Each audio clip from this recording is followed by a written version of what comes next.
Hey Cardinals, this is Miss Cisco, and in this video I'm going to show you quickly how to do some annotations in Google Slides. So in order to indicate parts of a text that you want to draw attention to, you're going to want to insert a box. And that's how I've been doing it. I suppose you could do a different shape if you want.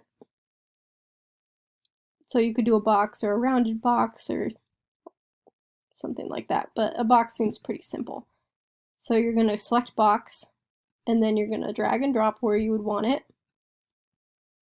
But then notice that it's filled in here with gray. So in order to make it see-through, I'm going to click Fill Color, little paint bucket, and then click on Transparent. So now it is see-through. But you'll notice that the lines are pretty thin, so if you want to make them thicker, you're going to click on these lines up here. You're going to click until you have the desired line thickness.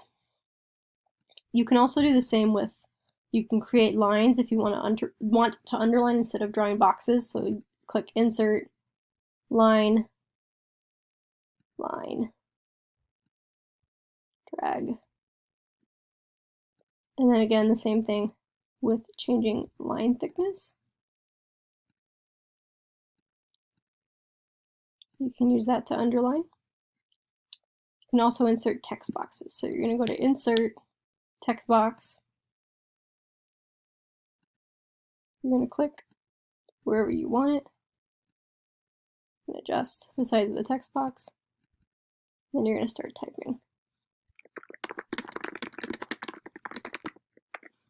And then, kind of like with a Google Doc, you can change the font, you can change the color. I'm not sure if you can change the color. Oh yeah, you can change the color here. You can change the size.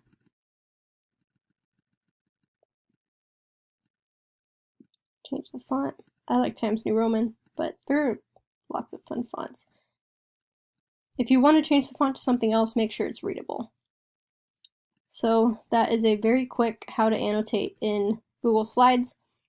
If you want to add different shapes or different things, you can kind of play around with it, but that's kind of the basics of how to annotate. All right, thank you and good luck.